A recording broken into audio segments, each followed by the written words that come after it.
Good evening and welcome to the Select Board meeting. Today is August 10th. Everybody's here.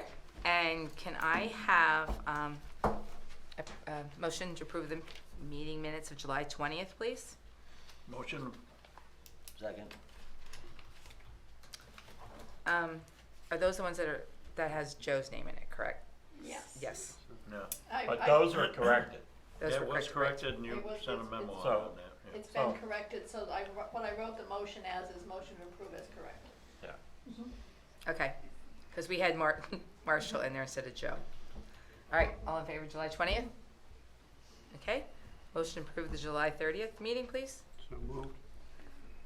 Second. All in favor? But then you need to correct the June meeting also. Yes, the June 15th meeting Yeah. also needs to be So corrected. you need a motion, Yes, yes, make please. a motion to correct the minutes from the June meeting. And in case anybody's asking, Marshall's name was in instead of Right. Joe's. That's all it needed to be changed. Second. Okay. All in favor? Thank you, and sorry. Nope. Copy paste. All right, so they've been approved, okay.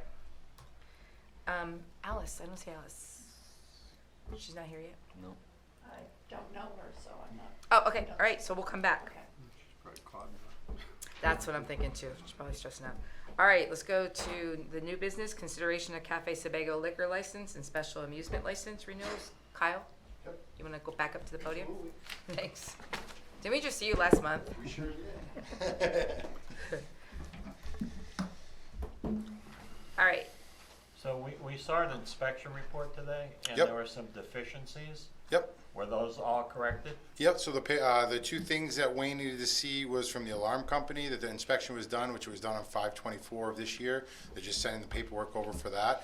And then Wayne, when he inspected our hood, said there was some buildup with some grease in there. We had just hired hoods out of Wyndham to come in last week. They had stamped and gave us all our paperwork, but when Wayne took a look and actually got in there, he said it was a little bit more dirty than he'd like to see. What I did was get on the phone and try to get them back as soon as possible. This was probably about 4 or 5 hours ago. I have not heard from them yet, but I will be diligent on getting them back there to get the job done right. You also had some extension cord problems around your heater. There was some extension cords that weren't plugged in, that were just with some DJ equipment sitting in the corner. I explained that to Wayne, and Wayne didn't seem to, Well, no, there were some across the heater. no, there's no, Problem. And then Yeah. the other thing is you needed a state fire marshal inspection. yeah, for the dance license and the special amusement, correct, yeah. So right now, I mean, I put that in 25 days ago, still waiting on that to come back. I've done everything I can in order to expedite that, kind of just at the mercy of the fire marshal at this time. Good luck getting them there. Yeah. well, yeah, there actually was. There was a couple things on your thing. And I think to me, so I'm reading this as that he was in there 8:10. Today. Just today, yes. Yep. Okay, so, The only two issues that he made me aware of that we need to address that he, really put, he said, one was the hood and then just the inspection report. Other than that, there wasn't anything in my report that I got or anything verbal to me that there was any issues beyond those two things. That was the major concern. I'm seeing like Yeah. 4 or 5. I hope he gave you the same report It he did. gave It us. actually, am I allowed to read your email on public? Well, My email? No, not yours. Kyle. Sure. Sorry, Kyle's. Sure. Oh. I mean, did you get a copy of his actual report today? We had briefly just talked about it, and then he was going to send it. Again, it just went down probably 3-4 hours ago, so I don't know So- if he sent that via email. Because I don't know the time of this. It's 19:02. 7 o'clock. 7 Oh, this morning? 7:02. It couldn't have been this morning. No. Sorry. Right. Night. Well, he has August 10th. It was this afternoon that I got it and Okay. forwarded it out to Select Board. All right. Yeah, because I'm looking, the electrical panel was cleared. I'll bring it up so you can see it. Excellent, thank The grease hood, but he's saying that there's quite a few other different components that you have the grease running down, and business owners aware and attempting to get this corrected. Yeah, that should have all been done with the cleaning, and that's one of the issues I'm taking up with the vendor. I mean, I paid these guys, I had them come in on schedule, and Wayne's just not happy with the product, and now that I see it, I'm not either. But there's really, nothing that I could do about it until I get them back there to remedy that. Like I said, I mean, I did everything that I could in my power, made sure they got paid, told them what they needed to do, and obviously there's some issues that need to be mitigated. Right, but in the meanwhile, too, though, it still has to be done, whether you did everything in your power or whatever. It's I mean, like me with my technically- license, the same Technically, thing. there is a stamp on there. It has been cleaned. It's just to, whether, I don't know what, technically, I've done what I've needed to do. I have a stamp that says it's been cleaned. It's functioning as it should. Your rear exit door is a problem. In what regards? Needs adjustment and replacement of the closer. And your outdoor patio exit door needs to be repaired and replaced. Now, are these under the repair list, or these are just notes that he's taking These inspection? are notes. This Right, is under so his the- inspection report Right, so today. when we talked about these aren't issues that said that he was gonna, so these were just, if you know Wayne is very particular in how he goes through, so he documents whatever he sees. And when I talked to him about it, the door, I said, is this gonna be an issue for the, passing inspection? He said, no, it's not gonna be an issue. Same thing with the extension cord wasn't even plugged in. There's a extension cord bunched up in the corner. There's no extension cord plugged in across, or anything that's live right there. So again, he told me before he left that the two issues that I had to worry about was getting him the inspection paperwork from the fire company, and then dealing with hoods and make sure that they reschedule to come back. You have Okay. a violation with your fire alarm? Nope. That's what it says in the report. Again, the paperwork needs to be pushed through for the inspection. The inspection was done on 5/24, so it's just a matter of Wayne getting the paperwork from the fire alarm company. I know, the ceiling tiles, there's some ceiling tiles that were not in place, and here's my issue that I have is, with my daycare, I may not like what the fire marshal says, I may not like what my licensor says, but in order to get my license and pass it, I've got to do everything that they're demanding. Whether if I think it matters, whether I think I did whatever, it has to be correct, is what it is. And on here, unless Wayne's here, I'm not seeing, Yeah. there's quite a few things on here, is what it is. Can you scroll back? Is it okay if I just take a look at this real quick? Yeah. Let me go back to the top. So, pass. Things sitting on top of the heater. Yeah.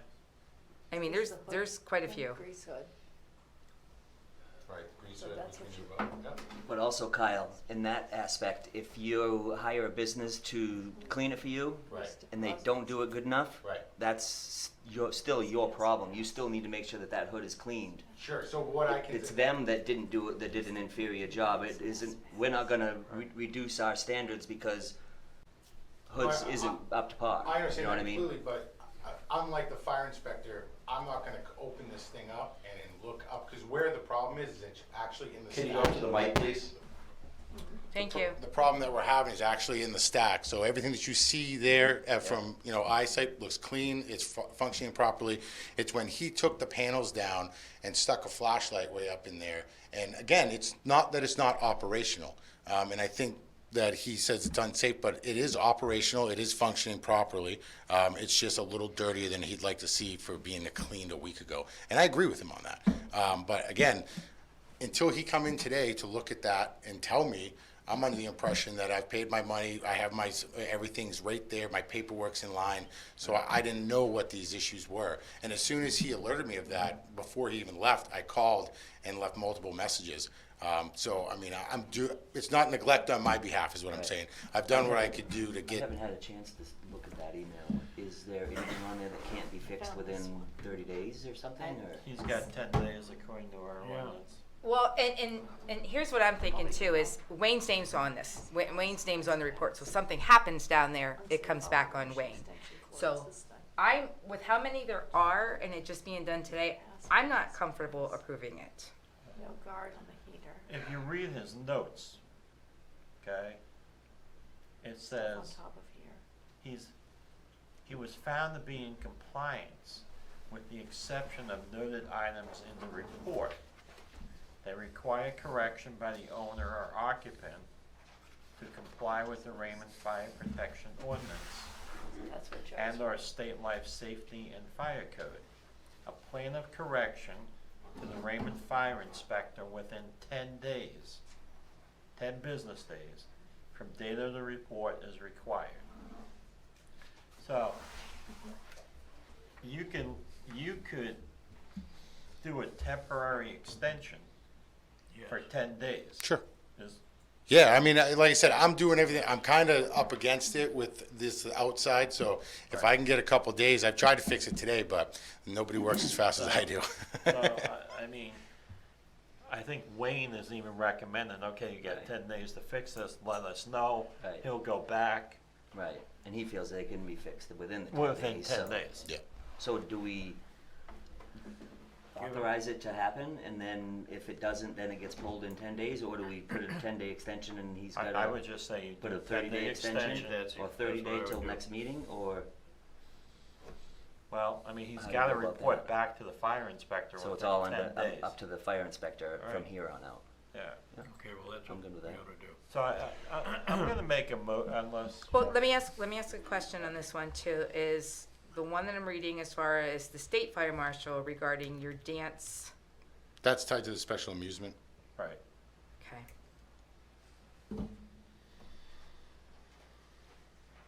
All right, go ahead, Joe. So I'm gonna make a, unless Ralph, you have anything? No. I'll make a motion to extend the license for 10 days to allow for the correction of the deficiencies in the report. And then, we somehow need to come back probably within 10 days or have an emergency meeting. to Second grant the motion. full license. Yeah, I think I can get this taken care of in a matter of days, just a couple days. You need to read all these. Sure. Take care of all of them. Yep. Motion seconded. And then we will touch base with Wade Sure. and find out what's going on. He would be here tonight, but he's at a big fire right Yep. now. Yeah, no, You I need just to- left it myself. You need to Yeah. notify Wayne when it's all done so he can come back Yep. and look, Yeah, it's not a problem. okay? Any other discussion? All right, all in favor? All right, May I ask a question, Madam Chair? yes, Does that mean you need to have an emergency meeting in 10 days?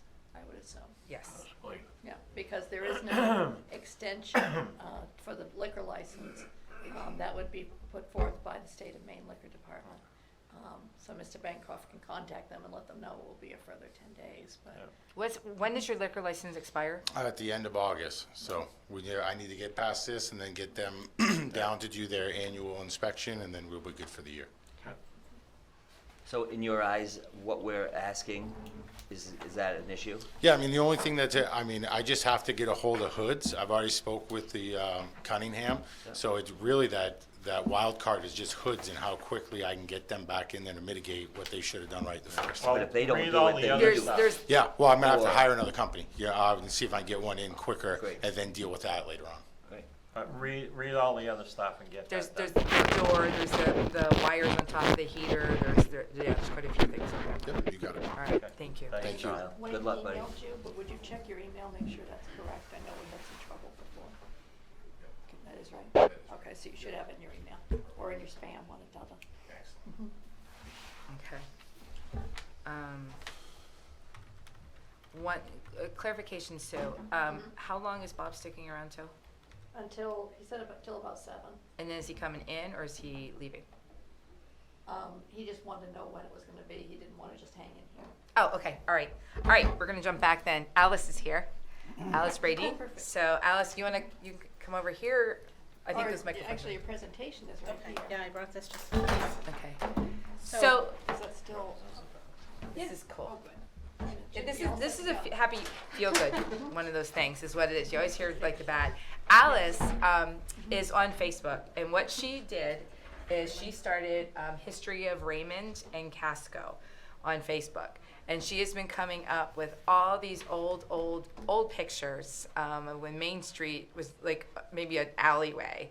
And it's really cool. It really is. So if you're on Facebook, join into the History of Raymond and Casco. So I was talking to her the other night. She started this. Her house caught on fire last year. 4 years ago, actually. Four It feels years like ago. only a year ago. She lost a lot of stuff. Yeah. So she started posting on Facebook for her son, to memories and stuff like that, all these pictures. So I asked her to come tonight because I think it's cool to see way back when and what it was and stuff like that. So it's one of those definitely feel good things. Yeah, and you have to really digitize everything to make sure it gets saved at this point in time. Most of the pictures I put on here tonight, because I'm trying to not take forever, because I know you guys have actual important things to do as well. But Teresa invited me to share it for something kind of fun. But Raymond and Casco used to be the same town, for anyone who didn't know that, up until 1841 when they separated. And it has a really interesting history. What year? 1841? That's when Casco became a separate town, yeah. And I put notes on this first slide because the first deeds were recorded for Raymond in 1794, and then the town was incorporated in 1803. But these lots that I've highlighted, the one on the bottom was Dominicus Jordan, who became the default founder of Raymond when Casco separated, because then Joseph Dingley was no longer a resident of Raymond. And his is where the outlet of Thomas Pond is, the Joseph Dingley at the top. So those are there, and I forget, you can't see what I'm seeing. So yeah, Joseph Dingley was technically the first, and this is in Raymond now. It's on Canal Street. I don't know if everybody knows where that is. It's out behind where Raymond Ready Care is on 302. And where the L is, where it says hotel, it's believed to be the house that Dominicus Jordan built initially, and then it became Sawyer's Tavern, and there was a hotel because it was on the way up 302. I'd love to create a map of the old 302 and have some of the interesting points there. This is the Good Life Market. Look at that. That is so cool. Yeah, it was called the Pleasant View House. Before Route 85 was very heavy, and they had a lot of visitors there. There was a lot of inns in Raymond. Quite a few people used to like to come here. We had Foreign Hall on Main Street, and they had operas. They had singers from New York City, and Wow. really a lot of nice things that happened, especially during the summer. But yeah, so the boat landing obviously is from the western side of Route 85 looking up, and then the other view is coming up 302.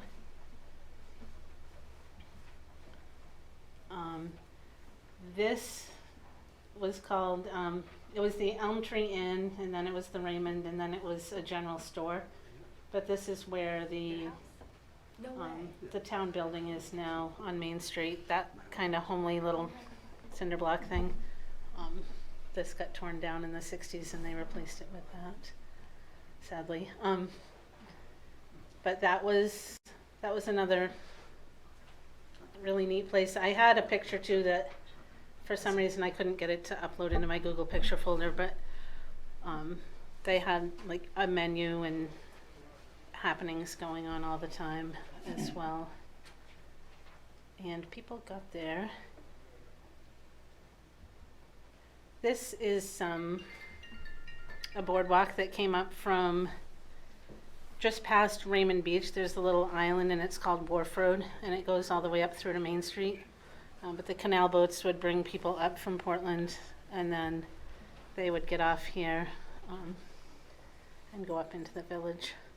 So, yeah, it's really neat.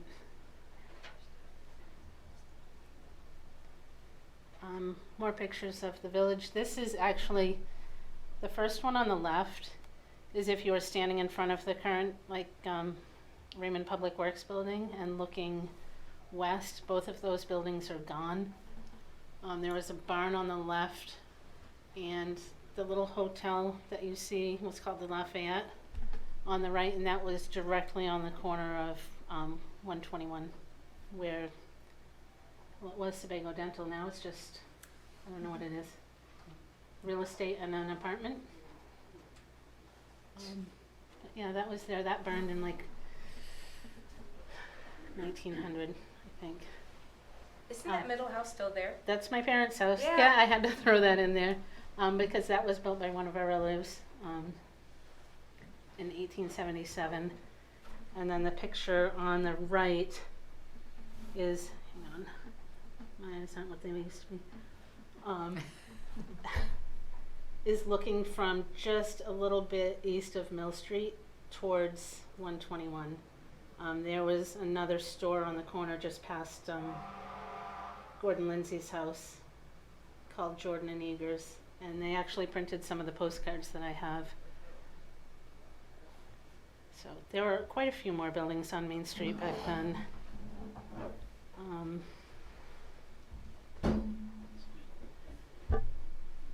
That, I don't know if you recognize that house in the back, that's Sherry Clark's house on Main Street. There's a gas station there, which is just, And a gas station on Main Street. there was two. Oh my Yeah. gosh. There was another gas tank right in Jenny Cummings' yard, right on the corner. Really? Wow. Yeah. And then the building on the top right, that is that Jordan and Eagers store that's right beside Gordon Lindsay's, right on the corner of Mill Street. And that, and the house, I don't know how long people have been here, but there was the next house up Mill Street, number 3 Mill Street, and then the next one, they all shared one well, and there was a little windmill out there. But somebody went out and dumped their fire ashes, and then there was a big fire in like 1912, and so all 3 burned. Oh my gosh. Yeah. I didn't want to turn this into a full-out lecture, so I haven't included all of the pictures.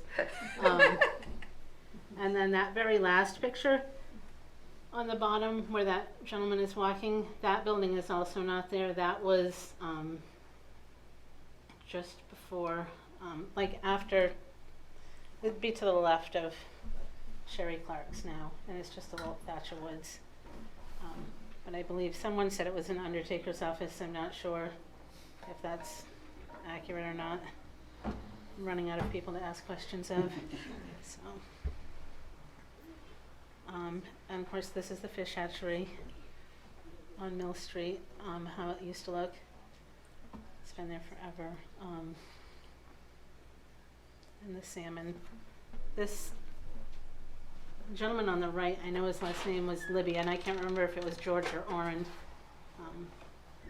but it did say, and they were in a lot of the older Raymond pictures.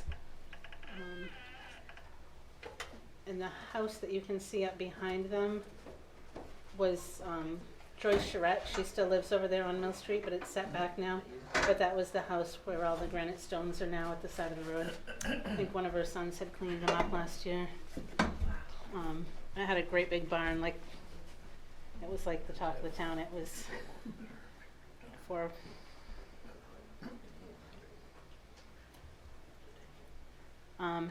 this is just the 1871 map. We're gonna try to get it hopefully recreated so that, it can be for sale for anybody, but it shows all the homesteads, from 1871. And it has Raymond, Casco, Naples, because even parts of Naples belonged to Raymond originally, like up towards Brandy Pond. Almost done. And this, of course, the house that Jack built. Couldn't leave that out. A lot of people were saying on the page early on that they wish that this could be like moved and restored, but it's a private residence, so I don't even know how that would. Does somebody actually live in it, or is it like a garage? Sean lives there, yeah. Wow. Yeah. So I haven't been in there since I was probably like 6 years old, and Kay Timmons was still alive, so I have no idea what it would look like now. That was eons ago. But it would be cute. Like, there were some people at the Historical Society meeting on the weekend that were like saying how they could picture every single detail of the inside still to this day. Wow. And that they would love to go back in. This is East Raymond. I couldn't do this without including a picture of the town hall, which is on the right. The store on the left is E.R. Clow. In your complaint, town office now. Yep. And The then house has been there a long time. the church, yeah. And just the house on the very corner is the one that's gone now.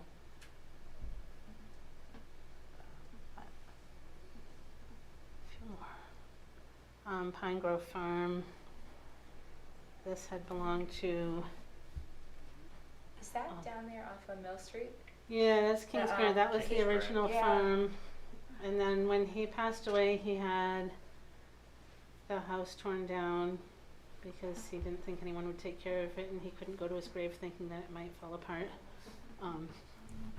And then he gave my great aunt the house that Jeff Murdoch lives in now is where my Aunt Gert lives, and then they kept a track down to the lake and sold the rest. Wow. But yeah, it was quite a place. And these are just random pictures. The top left is another inn. That was where Diane Lapierre's daycare is now. And On 302? yeah, yep, Bingo's, Pam's place, yeah, wow. yeah. And then That middle picture looks like a tough day. yeah, and that was going across 302 Panther Run, That's a day room. which they used to call the Jordan River, but it was they were heading west on 302. It took forever to kind of like place what direction they were going in. Some people thought Oh, that yeah. was Mill Street, so and then the river scene, that's gotta be Mill Street because those rocks are still there.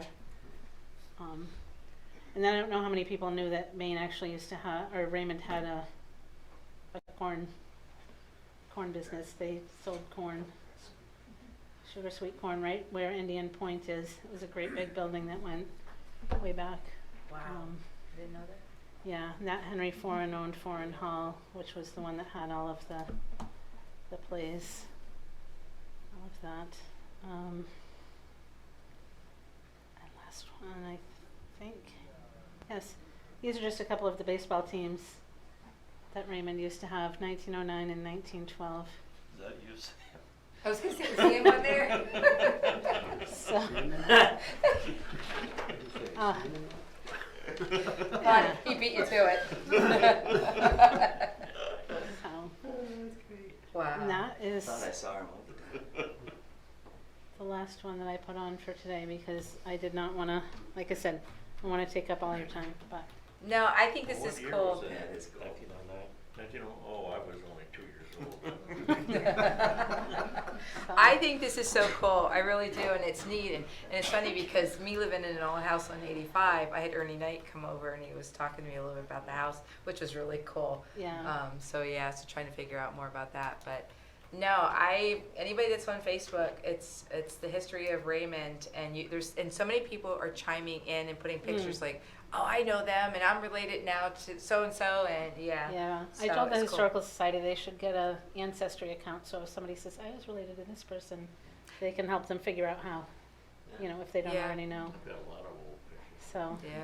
Yeah. So, no, thank you so Yeah. much for bringing those. Yes. Yeah, I'm sorry I was late, I got a detour when, Oh yeah, that's what we did. You're almost late too. Yeah.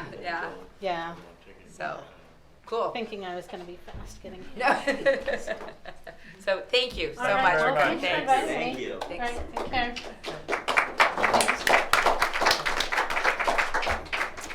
All right. Consideration of appointment of Karen Lockwood to Recycling Committee. I'll make a motion to appoint Karen Lockwood. I'll second that. All in favor? All right. It's easy. All right. Consideration of resignation of Anna Keeney from RSU 14 Board of Directors.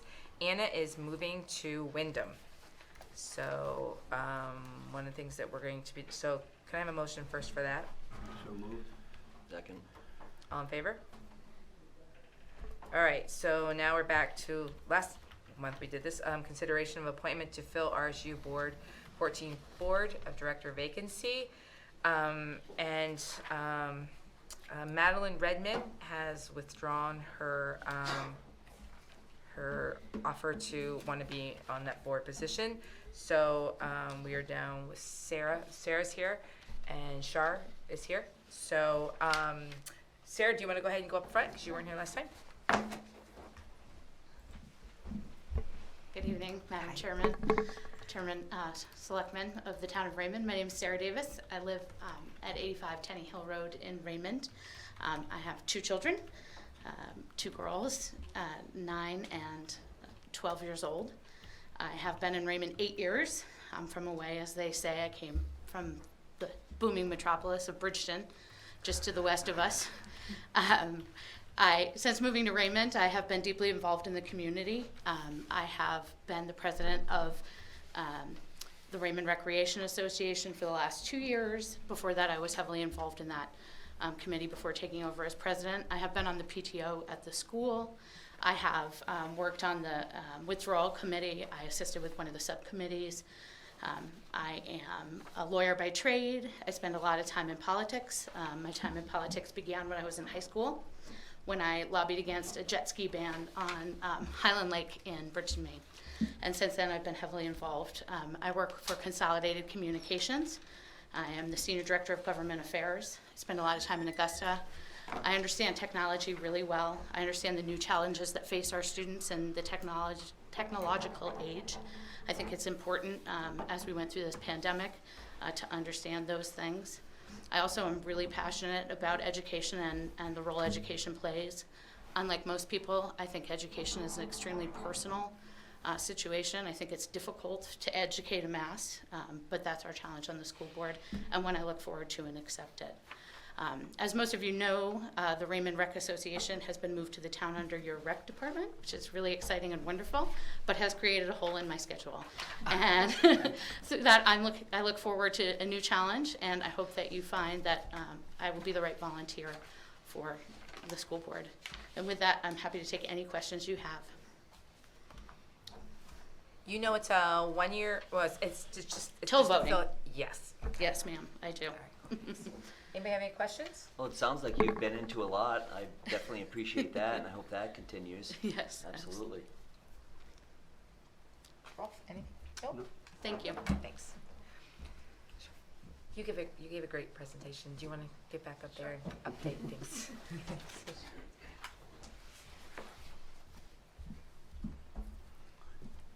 So, good evening. My name is Shar Jewell.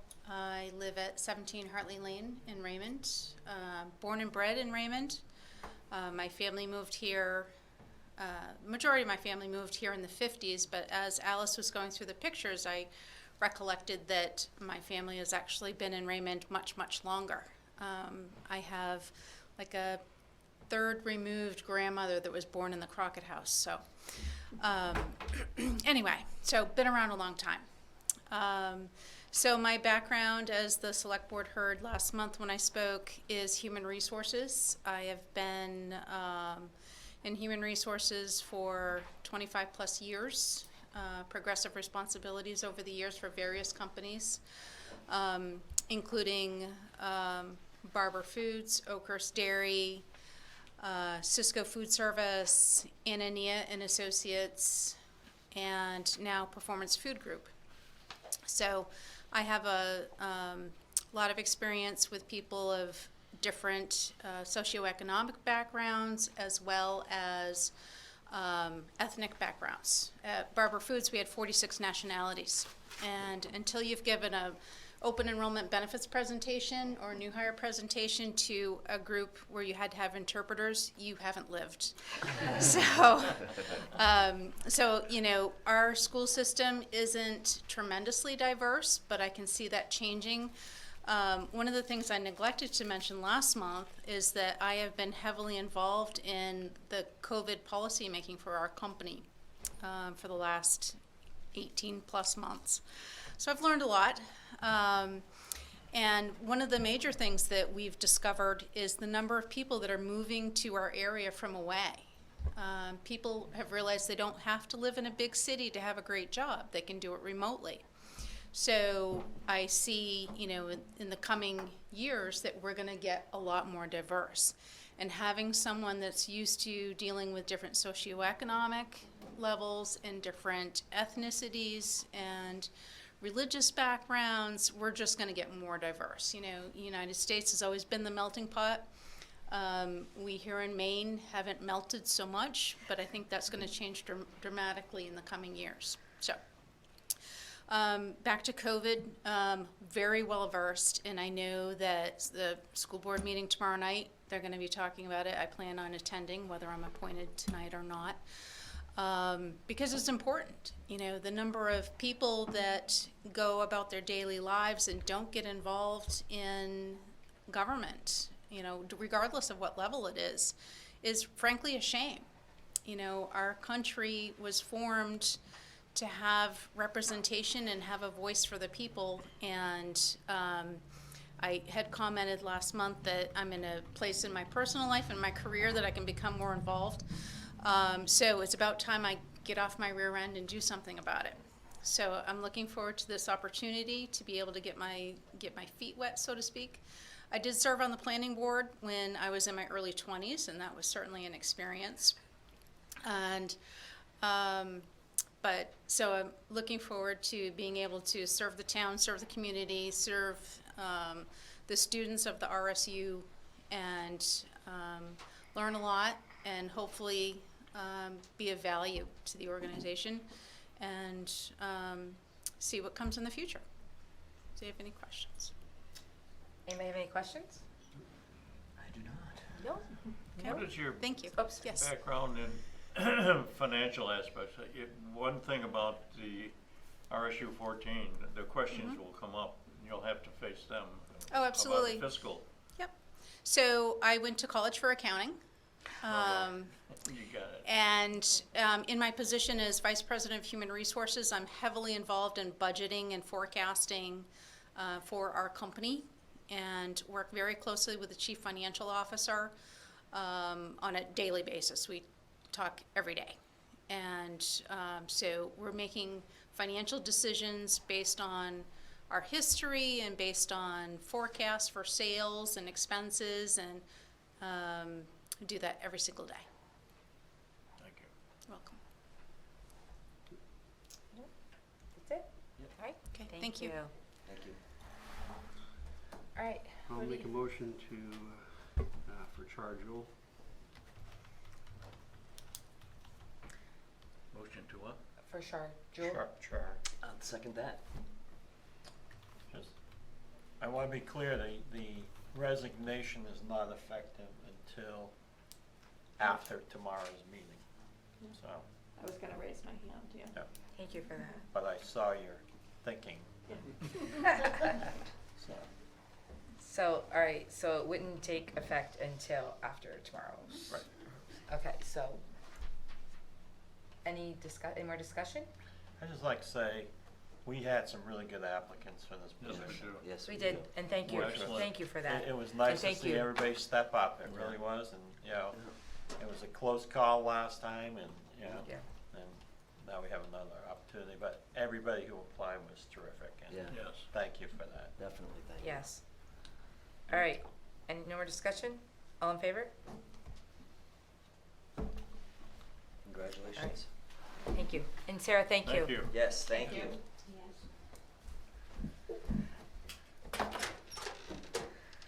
All right, Thanks. Bob O'Neill. You can grab him. Are we gonna, we're jumping, Hmm? Bob O'Neill standing outside. but we're jumping the agenda. No, we're going right to F, which is discussion of short-term rentals. Oh, is that why he's here? Yeah, because he's on planning. Alex is, Oh, okay. I don't think she's out there. Alex isn't here. Alex isn't here yet either. He might be outside. Oh, there he is.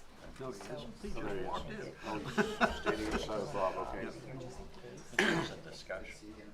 Right, this way, right here. I mean, what I think is.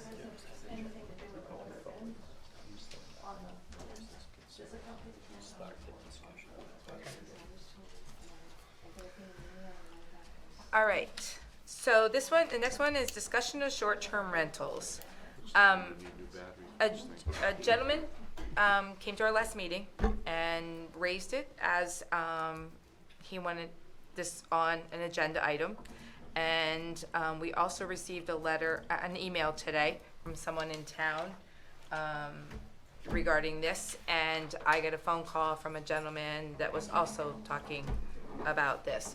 So is the gentleman in the back? Over there. Yes. Can you stand up, please? Thank you. I didn't see him back there.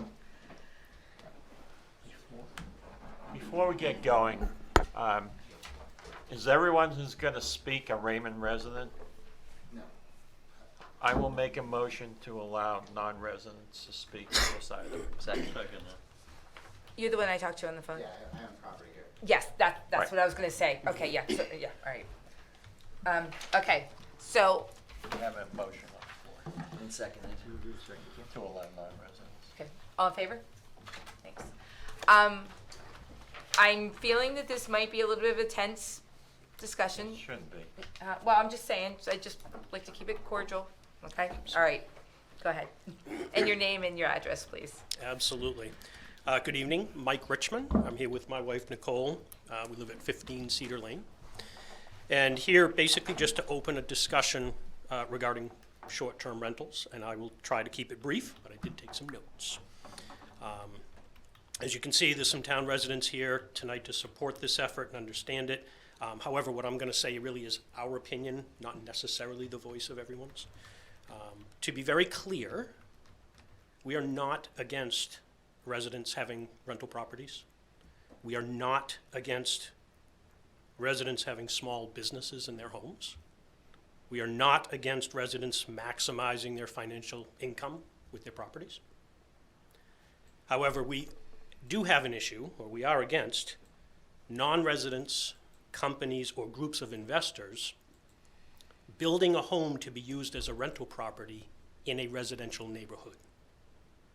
We are against the idea that a property in a residential neighborhood can be developed into a rental facility and run as a business by people who don't live here. We are against short-term rentals at residential properties when the owner is not on site. As you probably know, the conversation of rental properties is a big nationwide discussion. There's states, municipalities wrestling with this all across the country, including the Maine legislature.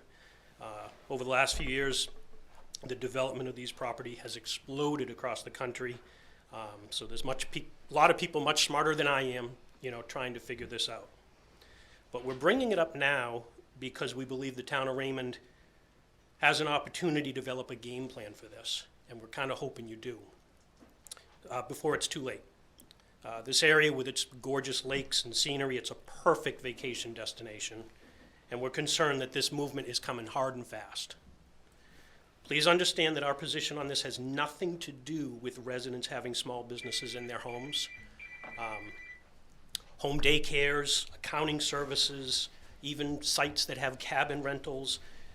We have no problem with that. That's fantastic because the owner lives there. The owner is on the property. To me, it's that simple.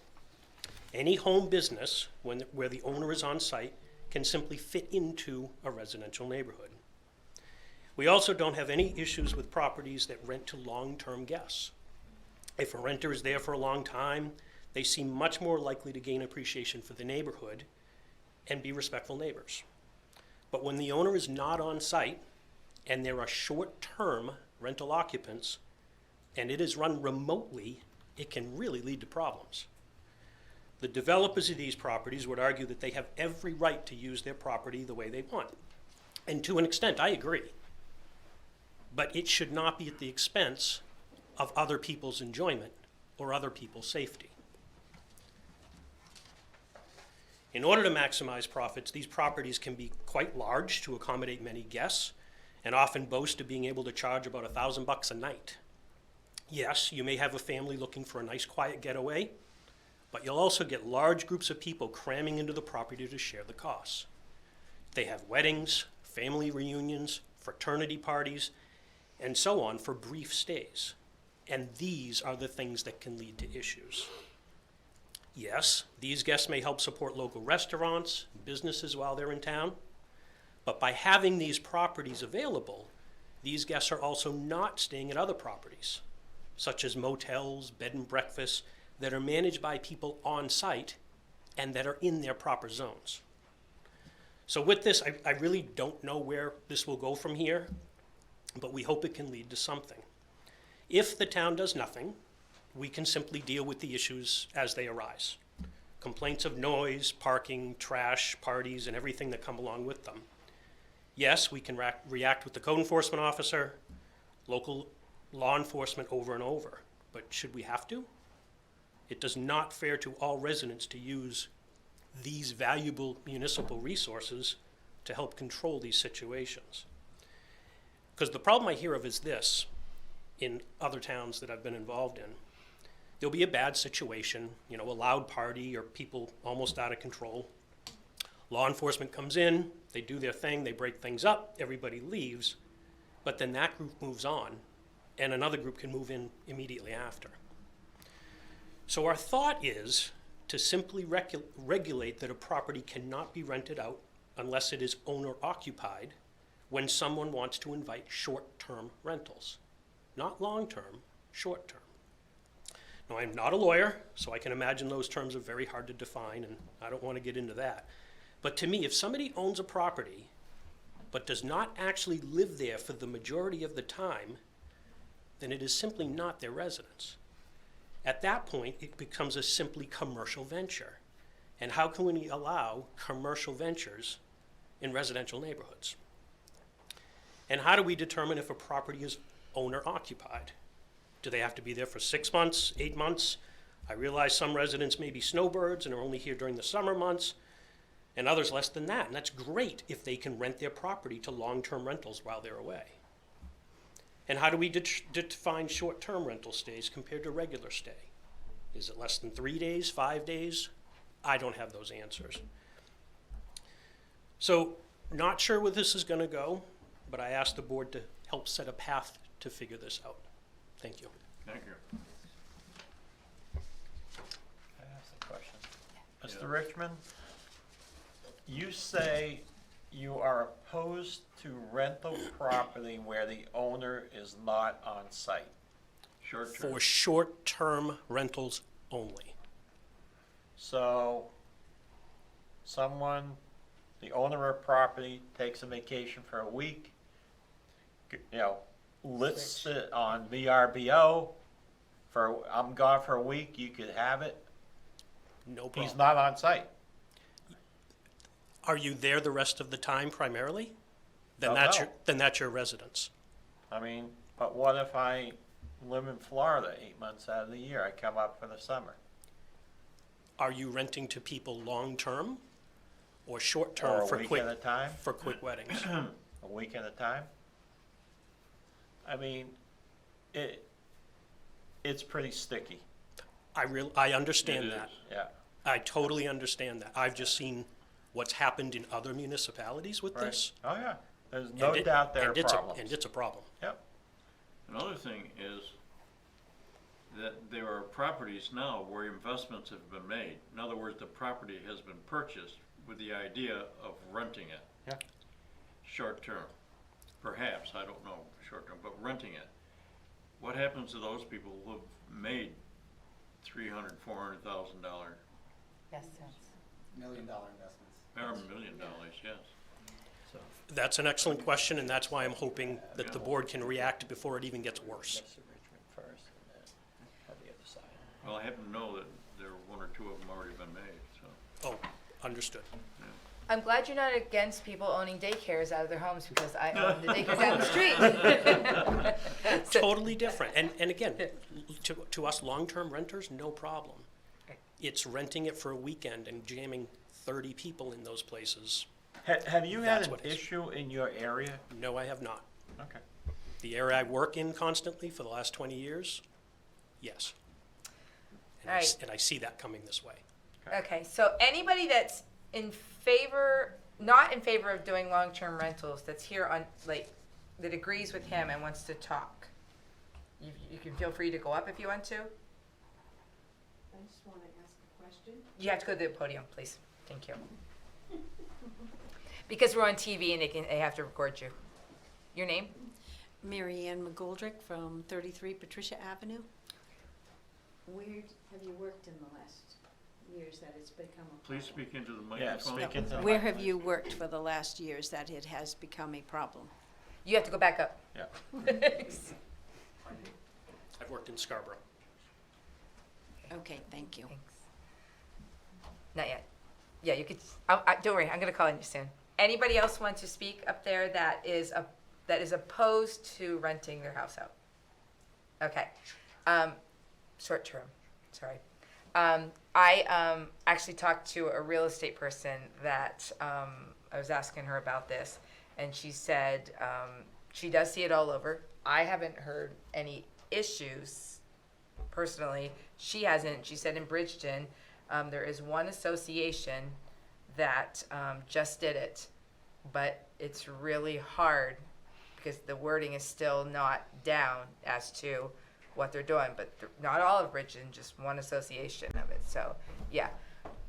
You want to say something? On the issue of complaints, I'm not saying that it isn't a real issue. It is a real issue.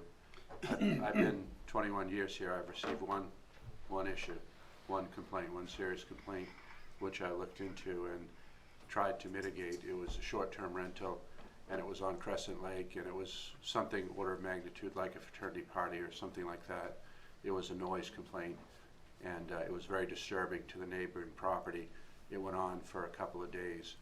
That was 10 years ago. All right, so I'm going to have the other side. Come up. All right, thank you. Good evening. I'm Mark Meister.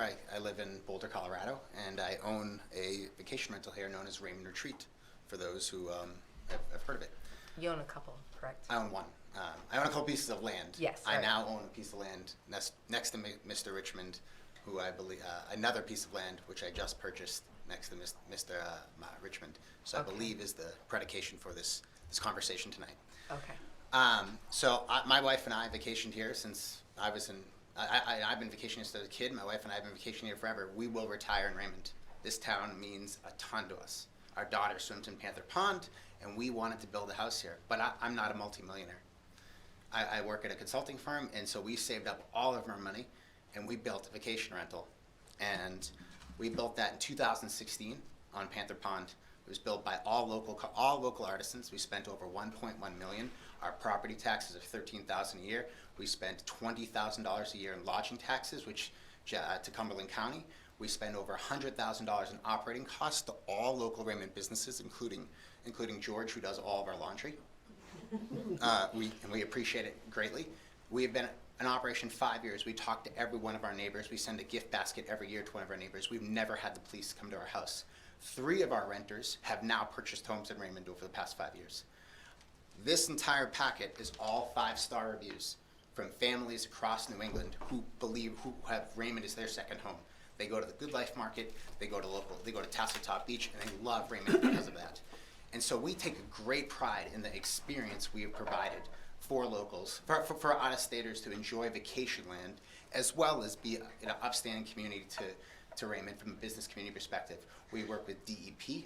We donate to every single Raymond charity, including the Raymond Library, the Fire Department, the Cumberland Police Department, all of the Lakes Associations. We're incredibly active. We do a ton of erosion control.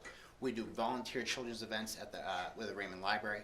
So to bring in restrictive ordinances like this when there is no problem in Raymond today, to your point, we haven't heard any complaints whatsoever.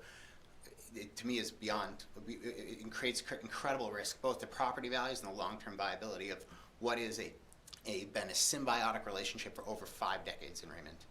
So, with 300 plus rentals in Raymond on Airbnb and VRBO, and operations that are on what is traditionally large lots, we are not facing it. This is not a Rockwall, Maine, or South Portland, or Key West, Florida, where you have tiny lots and you have very challenging dynamics. Our lot is 3 acres.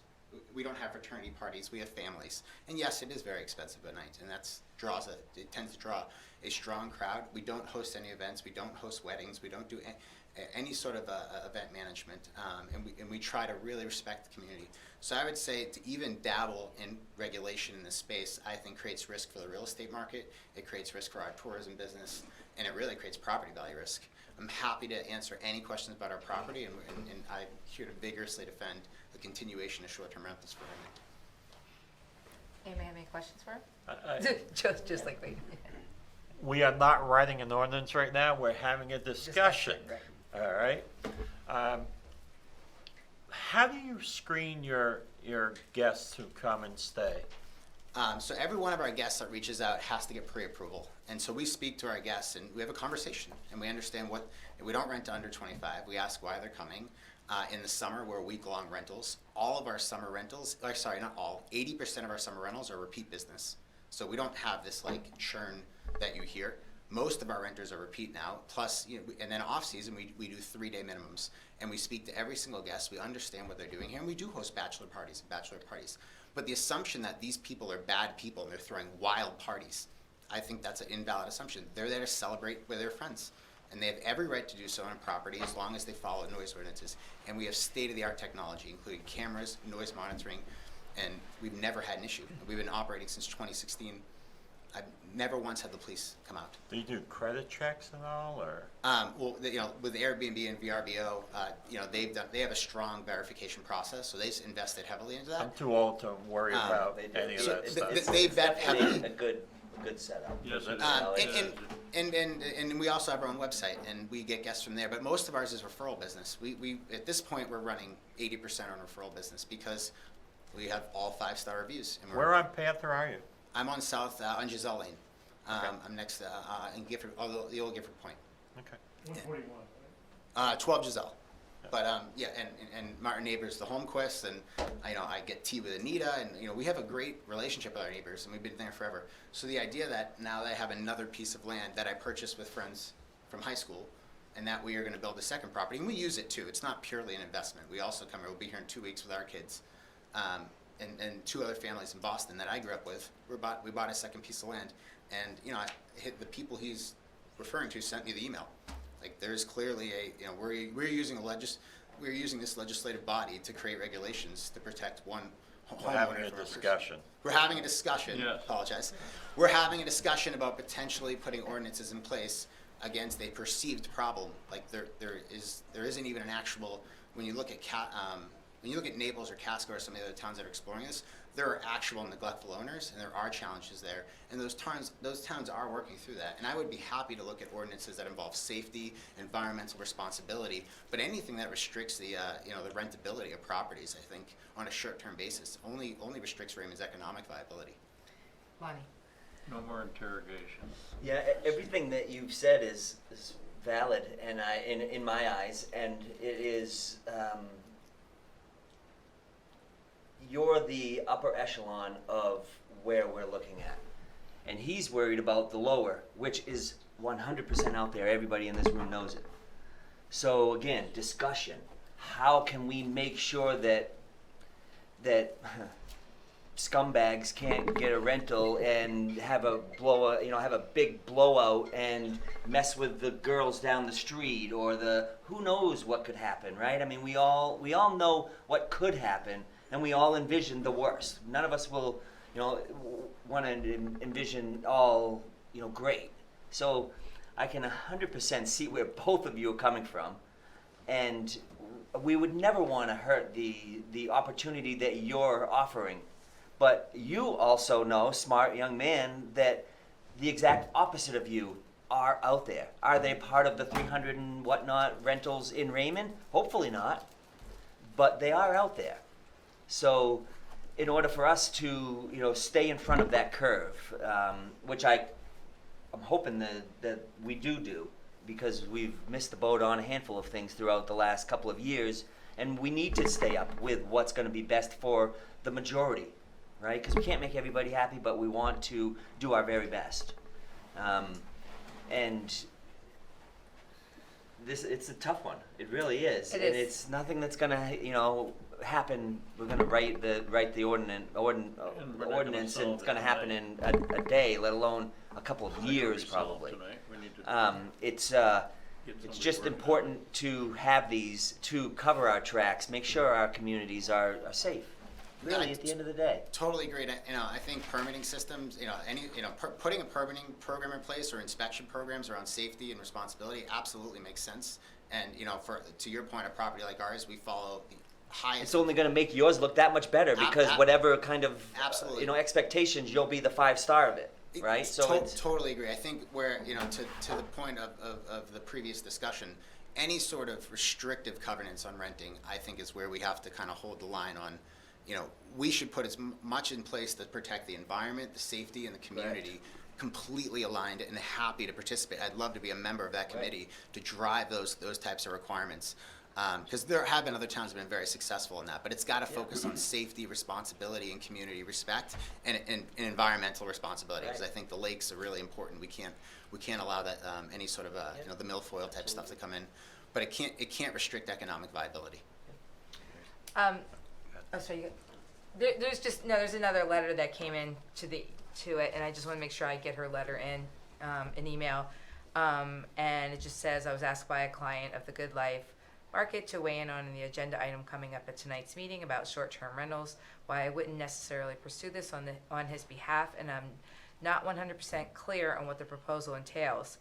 I do have concerns about the idea of limiting short-term rentals in Raymond. I can't be at the meeting, so I'm emailing you with my thoughts. Again, I don't know the details of what is being brought to the table, but in general, I am very opposed to starting to limit opportunities for homeowners to rent their properties privately as short-term rentals. I think this impinges overly on property owners' rights. I was born and raised here, and short-term rentals have always been the method for Raymond and the surrounding areas to accommodate vacationers. We don't have any meaningful hotel options, and many people want to visit the lakes regions. This is important to businesses and the local economy, but it's also important to the culture of the town. People who have moved here from away have become valuable and productive members of our community, volunteering, enhancing property values, forming friendships, bringing cultural differences and diversity to our town. These people all likely started visiting Raymond by staying in a short-term rental. Why start limiting those opportunities now? Additionally, private rentals of property helps homeowners support improvements to their properties and the community. Finally, short-term rentals allow increased access to Raymond's beautiful lakes and lands, which not everyone can afford to purchase and own independently. She says she looks forward to learning more about what is being proposed about short-term rentals, and she's happy to talk to us. And that was Linda Manchester, and Linda Manchester is from the Good Life Market. So I just wanted to make sure I got her in there. All right, so is anybody, Yeah, there's another gentleman that. well, right, that's why that's not opposed, that is opposed to putting restrictions on. Want to talk? Okay. Hi, my name is Dennis Frappier. I live on Raymond Cape. I'm maybe one of the newbies that doesn't know anything. I've only been doing this for 2 years, but I've done long-term rentals, and I've had bad dogs. I've had cars up on blocks in my yard, and I've had all kinds of problems in long-term rentals. The short-term rentals I've had in the last 2 years, they're almost like family. These people come, they want to enjoy the waterfront, they want to have a barbecue, they want to see pine trees and woods. You know, it's like a breath of fresh air compared to long-term rentals. I love it. I recently bought a property in Kanab, Utah, which is way in southern Utah, because I'm semi-retired and I'm a real estate investor, and they welcome short-term rentals. In this little tiny community of about the size of Raymond, actually, there's more than 13 hotels, and there's hundreds, many, I don't even know how many hundreds of short-term rentals they are there. And the economy there is booming. It's thriving. And my wife and I are going on we call it a winter desert adventure. We're going to go and rehab this house, put a new kitchen, new baths in this house, and we're going to take a 2-family house and turn it into a 3-unit short-term rental, because it's a great thing to do. Not only does it help my cash flow position and build equity, but it builds a community. I'm very opposed to regulations that just blankly limit what you can do with your property, whether you live there or whether you invest there. You know, people who are investing their money are doing it for the benefit of the community and for their benefit. You know, it has to be a mutual benefit. And I think there are some perceived risks associated with bad people coming. And you know, you hear about the bad person and the party and the druggies or whatever, and you know, that one bad experience gets magnified many, many times over when it's really just a minority, and you got to not do that. You know, I don't have all the controls that he has, but I'm going to learn more about him, because now I'm going to have an absentee property in Utah next year after I rehab it. So I'm very enthused about the business and about what it does to a recreational and vacation community, and I think that's probably the most perfect match that Raymond could have in the future. Thanks. Thank you. Thank you. I think you ended up, yep. My name's Mark Gifford. I live at Gifford Point, 19 Gifford Point. My dad sold a chunk of property to a developer. He didn't sell it for the maximum amount. He retained covenants on that property, so we would have architectural review on what was built. Mark's house is one of those homes. The Holmquist is one of those homes. The Hebolts once had a home on the property. Ernie Johnson is another one. I don't know where I sit on this issue. I just want to offer you folks a perspective, maybe middle of the road. I have no idea what short-term, long-term means. I don't know how you qualify it, and I certainly wouldn't attempt to put restrictions on properties and rent them under those kind of terms. I can tell you that ideally this isn't personal, but it is personal because I'm on the point, and I have had dealings with Mark. So somebody that is renting the property since he's been there since 2016. There have been multiple incidents that were unnerving and probably inappropriate, and we addressed them as neighbors. We didn't call, we didn't write an email, so there isn't a history. I do have a history in my email to support that, so I don't think it's fair for anybody to assume that things have been perfect and everybody that lives on the point in the neighborhood hasn't been inconvenienced at different times. Whether it's loud noise, drinking, inappropriate language, hours, the same kind of things you would have with any other neighbor. And you go and you talk to them. You say, please don't leave your beer cans on the street. Don't drive as fast. Your guests keep knocking on my door at 3 in the morning thinking it's your door. It happens. And you have bad renters once, and then you take care of them. I mean, that's been my experience. But the ground is somewhere clearly in the middle of where you are and the story you portray about your property. So I just think as the town moves forward, you have to give consideration to the history you just saw up here. Understand there's going to be progress. People are going to sell their homes. Other people are going to rent them. People that once lived in Maine or in Raymond can't afford it anymore. And how do you create a balance where the town has a blend of people that can spend $5,000 to $7,000 a week to go to Raymond Retreat, where they can make $20,000 working in the local store pumping gas. Did Tim Pomerlow build all those houses down there? He did. Well, there was Five Star Realty, and they're a partnership of Right. 4 or 5 gentlemen. Timmy was one of them. And Wayne. Wayne was one. Yeah. Yeah. And obviously the property has been enhanced by Mark's house. It's got tremendous amenities. I spend an awful lot of time talking to friends and say, as a real estate investor, if you want to do it right, go look at the Raymond Retreat website and emulate it, because he's done a fine job.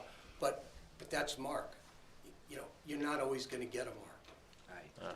I wrote him an email, and I was fairly articulate about where I thought this could head within the first 2 months of him renting to people. And he did everything in his powers to address it. And I'm not pulling sides, but he put covenants in his rental agreement that limited how people could use it. People parked on the side of the road. 25 cars parked on the side of the road one day on somebody else's property, not his. And he put no trespassing signs up there on behalf of the neighborhood so people wouldn't park there anymore. I found the no trespassing signs more offensive than the cars, because now my guests drive through and they see these signs. But we work the balance on that. But again, you won't always have a Mark. You won't always have you. I don't know if you deploy third-party resources to look at, but I think it's worth the town spending some time and some resources to give it consideration how you handle it. I, for one, probably should have shared some of our conversations with the town. Not to get you in control, but to get others in control that might not be as sensitive to the neighbors. I mean, I have neighbors that, not where I absolutely live, but across the lake, that shoot fireworks off at 1 o'clock in the morning. And they're Raymond residents, but the law is you're not supposed to shoot fireworks after 10 o'clock. But people do it, you know, and I don't think they're renters. I think they're actually folks that come up for the summer, but, you know, it's okay. Occasionally, it's okay, as long as it's not constant. And that is always, Yeah. when I was between 25 and 35, every Labor Day, Memorial Day, and 4th of July, we had 30 people at the house. Yeah. My parents loved seeing my friends. They went to bed late. We stayed up. If anybody's been around, you remember we played volleyball with lights on the peninsula, 24/7 with ACD blasting, WBLM as loud as we could go, and nobody said anything. That was a long time ago, wasn't it? Now, in the 70s, early Yeah. 80s. Now, when I hear that, my kids can't go to sleep. I go, guys, it's only this weekend. It won't be all the time. Right. And What so do you have to think put up about with it. this whole permitting, licensing? You know, if you're gonna do that, you're gonna go in and go, you don't have any fire sprinklers here, right? You know, so you can't rent it out. You know, you're gonna set this standard that's too high to meet. I work in corporate real estate, and we develop large tracts of property, and I work Right. for Fortune 500 companies. I understand the business. I know that my house has a septic system that is sized for the amount of bathrooms. Right. But I know the amount of water that flows through that is considerably different when there's 18 people there 200 days a year, as opposed to Right. my family, and we're coming up on weekends. So I think there are some things that you can do in the permitting process on the front end that will help protect the valuable resources and what we want to protect. You know, maybe there's parking, there's limits in pervious materials, so that you can still have nice rentals, but you position it so that people that want to bend the system will have a more difficult time doing it. I mean, we don't have a sewer system. So you have septic tanks on that lake. So you put in an ordinance that says how many times a year you have to pump out the septic. How many people are you allowed to have because the septic is only so big? All that stuff gets costly though at some point. We're paving driveways, we're putting Yeah. patios in the back. That's all stuff that stops. I don't know if this is true, but, you know, the neighbors are swimming in their swimming hole, and there's vegetation there that they haven't seen in a long time, or have never seen before. Is it because we now have fertilizer, and people have green plots of grass in their yard, that before it was Yeah. always pine needles? So, again, there are a lot of things that you can look at that protect the environment, but also Well, address this issue to some level. I mean, you hope that people aren't using fertilizer next to the lake. Or if they are, it's phosphorus free and, you know, I mean. It's illegal. So I just, Nope. I just want to make sure everybody else can talk too. Yeah, Thank thank you. you for that. Anybody else want to talk? Dana? Oh, Dana, wait a minute. Are you in favor of? I'm neutral. Okay. I just wanted to add my nickel's worth. Dana Desjardins, 64 River Road. That gentleman with the septic system pretty much covered. I live on the River Road, and they have a lot of rentals there. One of the camps right now has 26 people for a septic system that's designed for 6.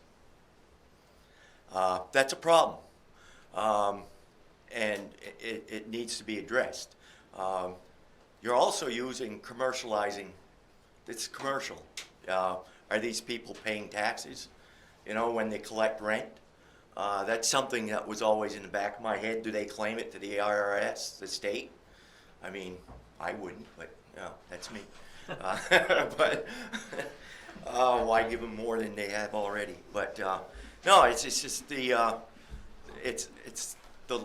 septic, and there's a way to find out if people are using fertilizers, and that's something that Raymond Waterway, the people that live on the lake, could do themselves. there's a dye that you put in, and you can go around the lake, and if there's an area that you have problem with sewage leaching into the lake, that you throw a pill in there basically, and it turns color. If it turns color, that individual has a problem. And there are a lot of problems on Panther Pond, big time. And a lot of it has to do with summer rentals. Noise, I hear it.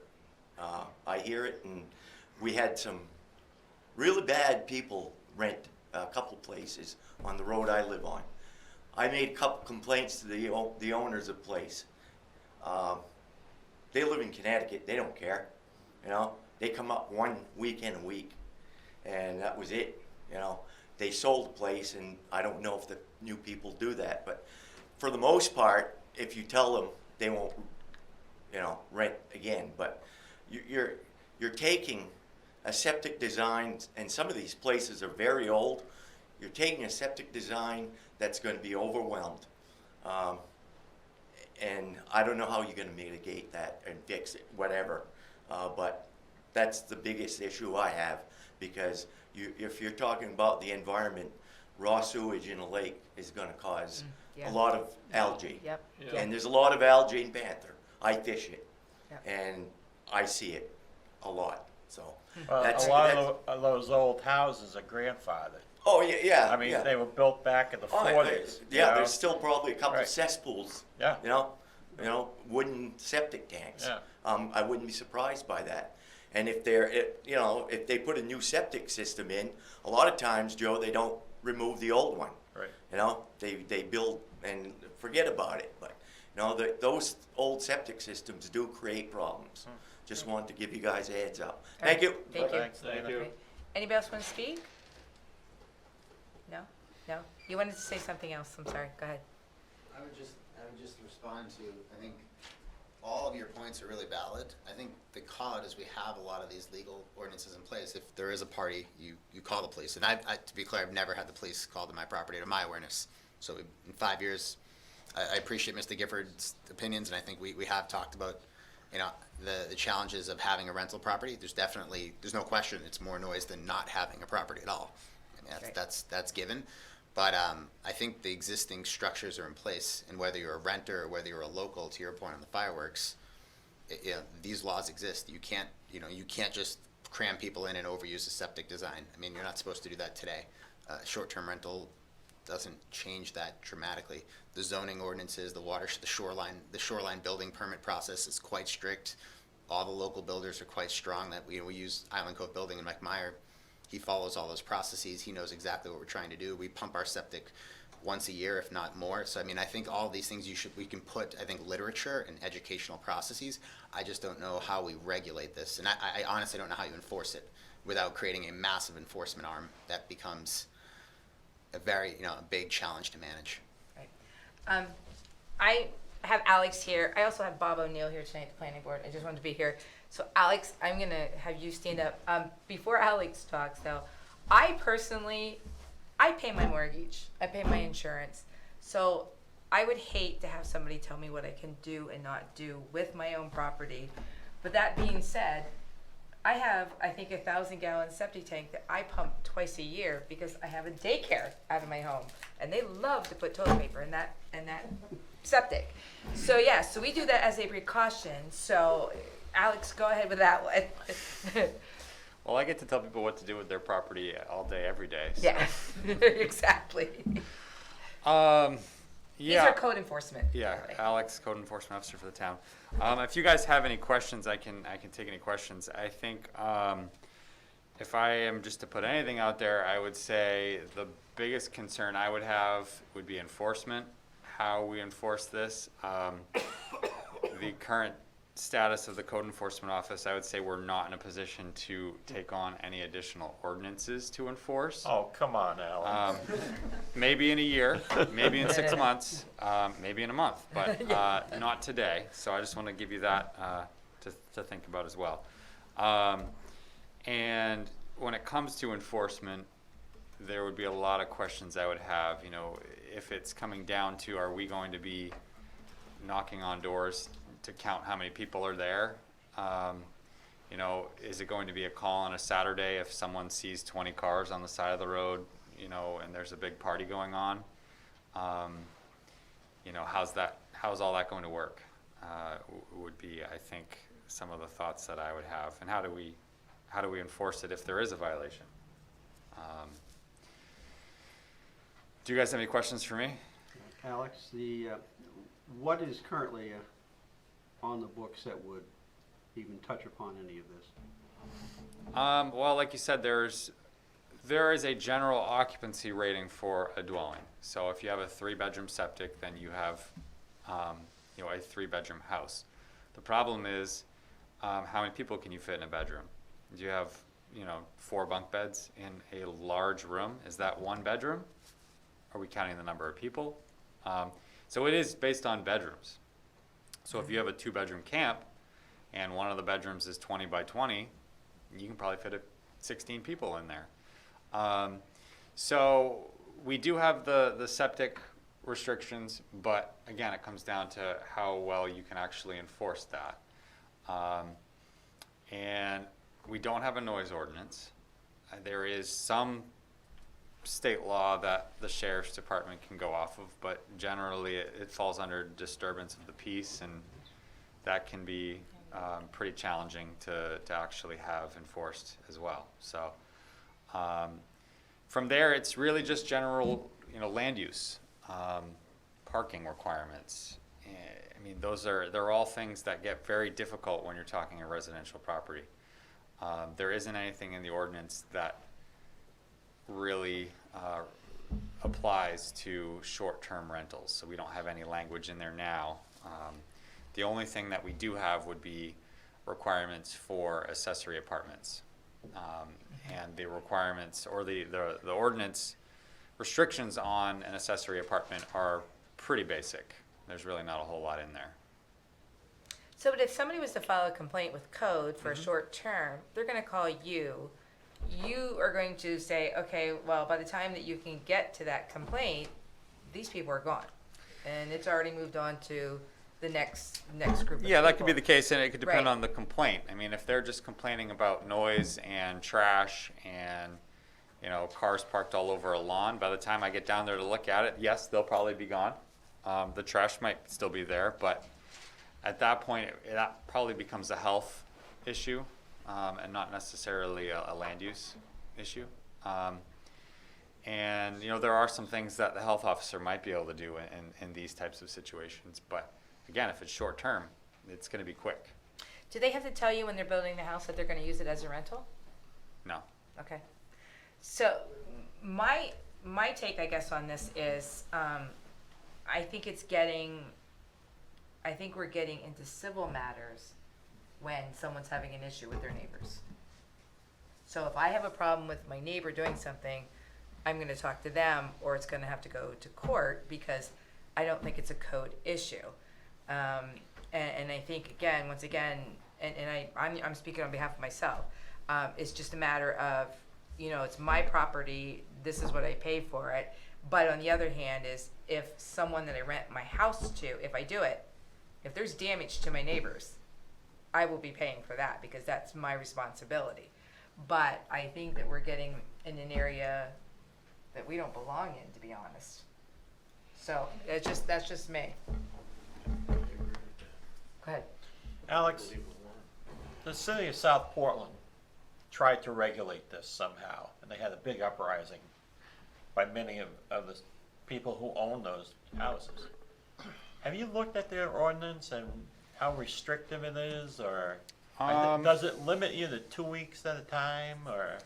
No, I don't know for sure. I do know, I have looked, you know, at a bunch of different towns, but I did try to keep it this area, Lakes region mostly.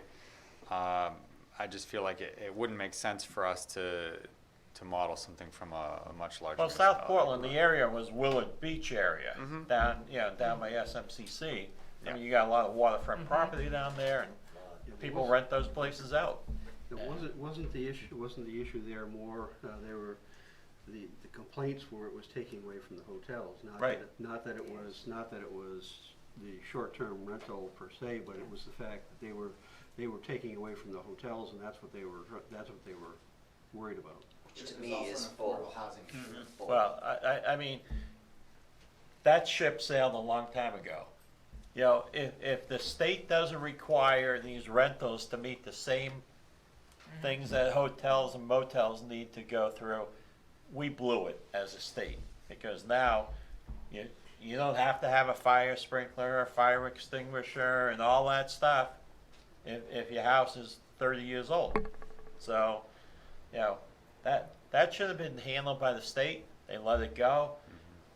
And as a capitalist, I look at it and go, you own the property, you do what you want with it, but don't disturb your neighbor. Right. It's your property. Respect. Yeah. You should somehow have oversight over it and not bother your neighbors. The tough part of it is there is an absolute majority or a group of people, there is a percentage of people that they don't, last thing they want to do is go tell their neighbor to quiet down or to, to confront them for whatever they're doing wrong. I would So, I call mean, the there's that landlord. piece. I mean, I'd call the owner. Yeah. I got the owner's phone number if you're gonna rent it out. I mean, long-term But rentals. that means what? to me- What if the disturbance comes at the end of the street? Or it's, there's, it's No, just not I hear foolproof ya. at all. It isn't, but, how do you manage it? I just. You don't. Right. You don't. Right. We can't do that, I don't think. I think we're getting into an area Yeah. that is overseen by law. You want to say that, yes, you No, own the no. house, you rented to them, you are liable. Yeah. But Yeah. man, Yeah. what if they do something horrible wrong and now you're saying the owner of it, it's their Oh, fault? yeah, because Well- but the owner assumes the risk. Look, Because they're the one that's putting it yeah, out. if you pollute the lake because Yeah. of who you rented it to, Yeah. you should be you're- responsible. Yeah. Yeah. For the cleanup, the DEP showing up, or what, somebody drives in drunk, drives into the lake, car has to be pulled out, It's yours, you own it. you own it. Yep. Yeah. But I don't know that you write an ordinance to do that. Bob, what's your 2 cents on this?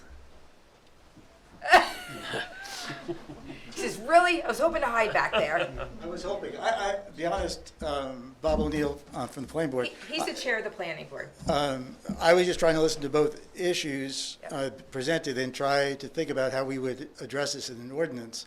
And I don't see any way that you're able to address this in an ordinance and making it fair to both sides, and also not being some sort of restrictive to somebody that restricts something else on the other side. You Right. could not put So, together a coverall ordinance. Yeah, I don't see that as an issue. I think that's one of the reasons why I asked him to be here tonight, because in case we did send it to you, you're hearing firsthand what everybody's saying, and you do this, so no, thanks. And I don't know, I can understand, I get what you're saying, I really do, as far as one side of it, but on the other hand is, I would hate, again, to have somebody tell me what to do, but saying that I'm the owner, so I'm the one responsible for anybody's damage or property is what it is. I'm sorry, Just go ahead. one thing. Dennis Frapp from Cape Road. I think we're thinking about all of the things that could go wrong. I've talked to my neighbors, like he has neighbor relationships. My neighbors think it's a great idea. I've talked to them, they're good with it, and if they have a problem, all they have to do is call me. Right.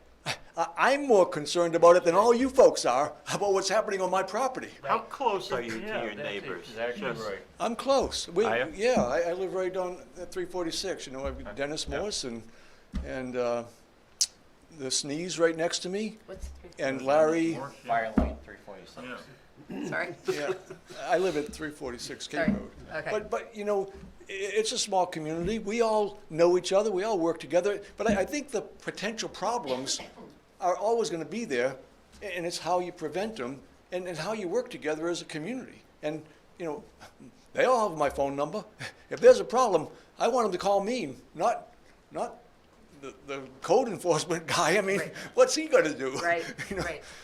Because if he's not breaking codes, you're gonna say, it's out of my control. So I Yeah. just wanted to add that point, that Yep. it's Okay. a personal responsibility. And I think Yeah. people own it. Yep, I agree. Alex, do any towns charge a licensing or a permit fee? An mandatory insurance maybe, Yeah. or.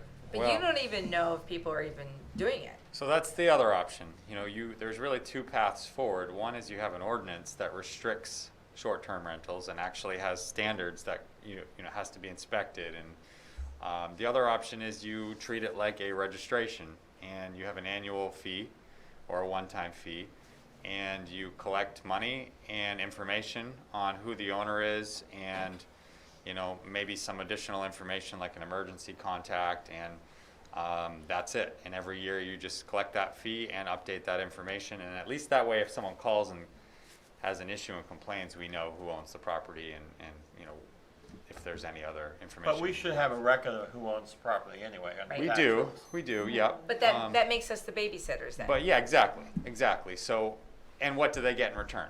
They really don't get anything for what they'd be spending. And I don't think Are they again, it's not our required job. to have commercial insurance? I can Or answer no? Go ahead. that. So I think required is not necessarily, I don't think it's required. So your homeowners are required. The mortgage company were required. So if you owned it in cash, in theory, I don't think you're required. Airbnb and VRBO both put liability shields specifically in front. So there's $2 million in liability and property damage. $1 million or $2 million in liability from VRBO and Airbnb. And then if you rent it individually, like through our website, we use a special insurance company called CBiz, which is underwritten by Berkshire Hathaway. And that is a special homeowners policy that includes short-term rentals, covers all of these types of issues, liability, the boats, the dock, the environment. There's a whole thing, and it's quite pricey. Yeah. I would say a lot of homeowners a lot of short-term rental owners are not quite insured correctly, which is, I think, So an if education their house issue. burns down due to their rentals, I'm covered. yeah, you would be, but someone else, the insurance company could say, you're renting this Yes. as a commercial property, That'd be good. you're in trouble. Yes, but if they rented it through Airbnb or VRBO, Right, but they not have everybody coverage. uses that. No. Correct. There's a correct. word of mouth. Correct. People go on Facebook Correct. or Correct. whatever. If you're there's a So hole there. there's a party going on at the house that you rent, and there's 25 people, and one guy is totally drunk, and he misses the driveway, goes into the neighbor's driveway, runs into the house. My homeowner's insurance would cover that. Okay. And if they But wouldn't, I would be personally liable. And Right, but again, that person would have to sue the other person that isn't properly insured. But again, that's not us. Yeah, That's it not our opens a can of responsibility. wildly complex legal liability questions. Yeah, Right. yeah, right, no, sorry. Yeah. No, and does anybody else want to get up and speak on any of this? No? Okay. That was a nice discussion, folks. It really was. It was. Yes. Personally, I do not think that we should be right now getting into it. I don't think it's our position or our responsibility I to be think we telling. can continue to gather information. Yes, And, I agree. it's not something that we haven't been looking at. We have been, and we've been aware of it. And now that it's been brought to our attention, I think if people want to continue to contribute information to us, if there are issues, we'd like to hear about them. I was just sharing my one experience with getting an actual complaint. That's not to minimize the significance of this. I'm sure there are other issues and complaints out there. So if people out in TV land or internet land want to, bring anything to our attention, we'd love to hear about it. And so I think I'd like to learn more about it. And I talked with Alex this afternoon. We did read some ordinances in other places. We'll continue to do that. And so that's what I'd like to do, is just continue to consider it and gather information. I think the only thing too is people are worried about septics and stuff like that. If your septic's going to start backing up, you're going to smell it outside. So in that case, if they see it next door, he goes going, no. Then all of a sudden they can turn around and they can call the code then to say something's up. Yeah. I'm not sure it's a bad idea to not have possibly to have a registry of potential, I guess, people who are doing this, so that we do have emergency contact information. But we're not their babysitters though, too. I understand that, but people do look to government for relief, and sometimes that's a good thing. All right, we will keep this under our whatever for a little while. Under advisement. Under advisement, there you go, thanks. I have these two people that just whisper things all the time, different great words. So I thank you They guys keep for all you coming. straight. Yeah. So thank you guys for that. Thank you, everyone. Thank you, everybody. All right, next one, consideration, I'm gonna give it a minute. Yeah, everybody clean up. Thank you. very much. Thank you. Definitely appreciate your knowledge. Oh, yeah. Yes. Thank Yes. you. And thank you. I think you brought up some good points. Thanks. Thank you. Thank you.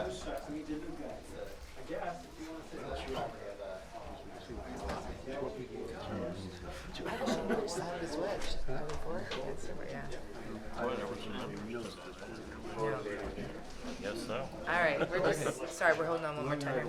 I know. Consideration of updated, all right, wait a minute. We're gonna wait. Thanks. Thanks for being here, Alex. Yeah, thank you. Bye. Wow, we have a full room now. All right, consideration of updated public property use agreement. We had a opportunity this summer to look at the public property use agreement, and it had been quite some time.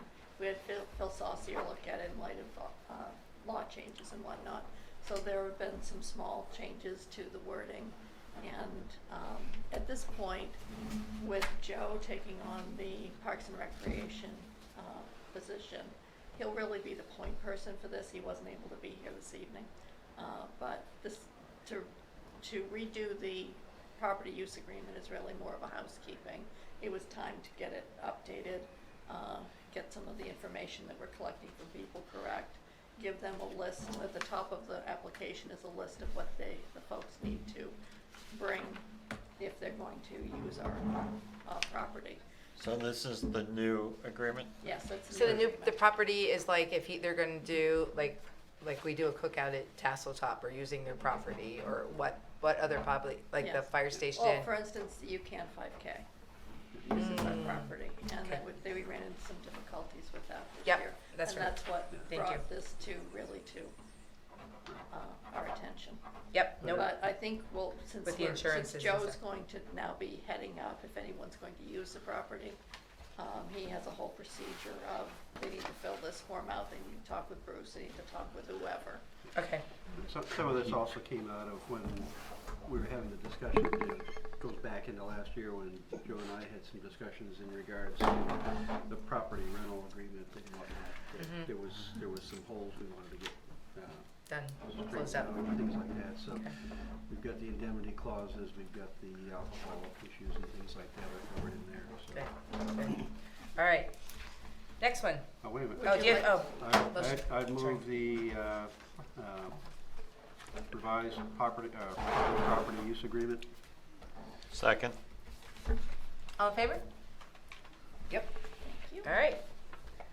Consideration of policy for remote participation in public proceedings other than town meeting. And this is the policy that was recommended by MMA. Teresa also had one sent from Brandon Isaacson. It was a different format, but it basically said the same thing. The law change that was put in by the legislature was quite short and didn't leave a lot of ambiguity anywhere. If you can be here, you need to be here. If there's a reason you can't be here, illness, distance, inclement weather, then this, by accepting this policy or approving this policy, it gives you the option of using Zoom. If you don't. Only Zoom or? Or a hybrid. That person that can't come can Zoom into the meeting. Does it have to be a video connection or can it be a phone? It can be a phone.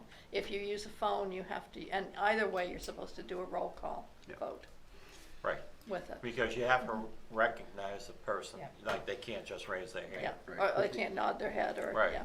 But the other thing that comes into play in that is if one person comes in remotely, then the whole meeting has to be open for any other participants to come in remotely. That's correct. You Right. can't just say that one member of the committee can, because then you have to allow the public to come in remotely Exactly. as well. Can those So, remote participants vote? Yes. yes. Yes. Yes. Like, That's what the ordinance says. say Lonnie's out of town. You can make it to a meeting, Right. remote. instead What of would I making it back. say? My hands raised, or No, we'd say roll call. Roll call. We'll do roll call. You say So aye, every nay. person has to say aye or nay. okay. Yep, yep. And And for instance, you had strep throat once and couldn't attend. But Yeah. but you still wanted to, and we tried to figure out how we could, and there wasn't anything we ended I did actually, well, on the phone too, and then I think I fell asleep towards the end, but if I'm that sick, I'm not coming to these meetings, there's no way. But Yeah, I but think the big issue is this is more from the standpoint of the Emergency exception, meetings, too. an exception, not a rule. Yes. Not Right. the rule. I mean, you know, if you're, you know, essentially, if you're elected to a board, you know, part of it is that you make it to your meetings, and, you know, so it's, I think you know, that's an there's easy- always gonna be easy there's always yes. gonna be that one or two times when somebody can't, and, you know, when we know in advance, a lot of times, Yeah, we'll we can make- reschedules and things like that, but, you know, it's more for for something out of the norm happening and whatnot that you would impose this, because it does throw other responsibilities on other entities, as in the technology side, as in, Sue and things like that. If it does get invoked, it does throw additional responsibilities on other people. But this is only for the select board, we cannot tell the other boards. Right, each board how has to do to, their each own board thing. has to have their own set of rules in regard to that. Right, but the question is, do you have to allow Zoom to the public for every meeting? No, No, not only unless, to meetings if someone is attending, one of the board members is attending by Zoom. So why can't a public member say, I want to attend the meeting, but I can't, but I have something to say?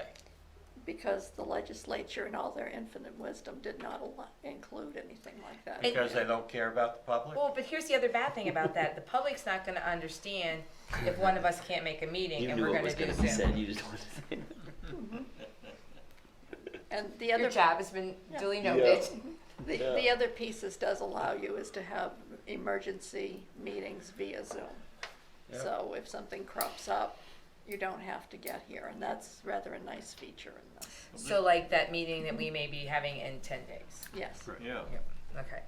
But, Right. you know, I get the whole policy thing, but I don't understand why we don't allow Zoom meetings The for the public. The original legislation Yeah. that the Maine Town and City Clerks were wholeheartedly behind Yeah. was changed by amendment on the floor to have all these conditions. Because a lot of small towns didn't want to go through the technology to do it properly. Probably. There was a great resistance to the technology of Zoom in small towns, Yeah. that's for sure. Yeah. Well, and I've got to admit, I was skeptical of Zoom prior to the last year. Having seen it in action and seeing that, yes, people can vote, you can see who it is, they have all the same information, have the same input. It really doesn't matter if they're physically in this room to vote or not. Yeah. I agree. All right. I can tell you from this town's standpoint, when the announcement was made we'd be going back to live, there was some level of disappointment. The department heads enjoyed doing it via Zoom. The town manager enjoyed doing it via Zoom. I did too. I did We all too. did. Yeah, we all did. It worked I thought it worked flawlessly. How many employees say, hey, I'd rather work from home?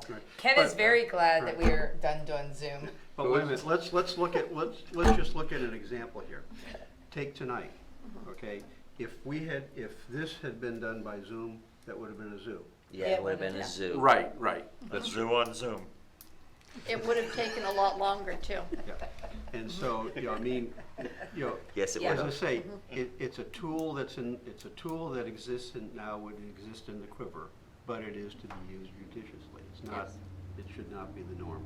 Just keep it in the toolbox. Well, I mean, we do have people, you can watch it on public TV as it's going on, so I mean, but you can't call in, A lot of towns allow you to call in and make a comment. phone's been If beeping. you I live don't know if close somebody's enough, you calling can in. run up the street. Yeah, red button. Oh, that's been blinking for months. All right. I was joking a little bit, but for our typical meeting, tonight's not our typical meeting. No, it's not. For our typical meeting, Zoom works pretty well. Yes. Great, so, yeah. That's all I'm right. saying. What do you guys want to do? Motion? Move to accept the remote participation policy. Second. All in favor? All right. Consideration of policy for municipal officials' email use for town business. And Sue. I brought this up a number of years ago. Wait a second.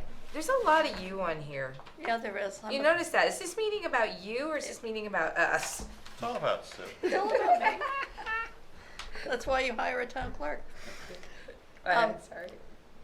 I brought this up quite some time ago because one of the hats I wear in the town office is Freedom of Information Officer. And for several different reasons, I would like to see this at least considered. One is that if there is a Freedom of Information request made for emails and you're not using the town email, they can get, honey, please bring home the milk, and other things that may not be quite as innocuous as that. So it exposes you potentially and to anyone who is not using the town email Well, to that. well, a FOIA request has to be specific. They can't get all your emails. It has to be specific to whatever they're asking for. Yeah, it can be. But if you happened in the middle of things to deviate a bit. And another piece of that is if everyone is sending and receiving using their town email, that means it's backed up. It's all searchable here. We don't need to say, please hand me your phone. Please give me your passwords to get into your or not me, but Kevin probably, to get into your email to be able to find things. It would all be backed up and we'd be able to fulfill FOIA requests electronically. Another is a purely selfish reason, and that's that with some folks, it is difficult to figure out will their real email address please stand up. There was one member who I had 4 emails for, and he wasn't getting any of them. None of them were valid any longer, and I didn't have a current email for him, not on this board. I was thinking. And we do assign to new committee members Raymond.org or RaymondMaine.org. Your name dot addresses, yeah.